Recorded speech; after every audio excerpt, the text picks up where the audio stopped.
36,000 કરોડનો એક્સપોર્ટ છેલ્લા 5 વર્ષોમાં ભારતમાંથી થયો છે અને એ પણ 103 કરતા વધારે કન્ટ્રીઓમાં. જો તમારો ટાર્ગેટ 1 કરોડ પ્રોફિટનો છે તો મેક્સિમમ પોટેન્શિયલ એમાં છે કે જ્યારે કોઈ એક વ્યક્તિ તમારી પાસેથી એક જ વસ્તુની ખરીદી વારંવાર કરે, અને એ ત્યારે જ પોસિબલ છે જ્યારે તમારી પ્રોડક્ટ નીડ બેઝ કેટેગરીમાં આવતી હોય, જેનાથી બાયર રિપ્યુટેશન સારું મળી શકશે. અને એ છે રેડ ચીલી એટલે કે લાલ મિર્ચ, જેની જરૂરિયાત દુનિયાના દરેક કન્ટ્રીઓને છે. રેસ્ટોરન્ટ, ફૂડ ઇન્ડસ્ટ્રીઝ અને હોલસેલરો આ પ્રોડક્ટની રેગ્યુલર બેઝિસ પર ડિમાન્ડ કરે છે.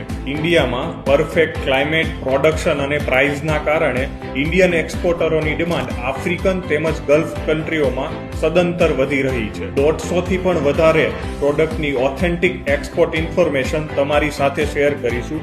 માટે આજે જ ફોલો કરી લો દેશી એક્સપોર્ટરના પેજને અને કમેન્ટ સેક્શનમાં જરૂર જણાવજો કે નેક્સ્ટ રીલ્સ કઈ પ્રોડક્ટ પર જોઈએ છે.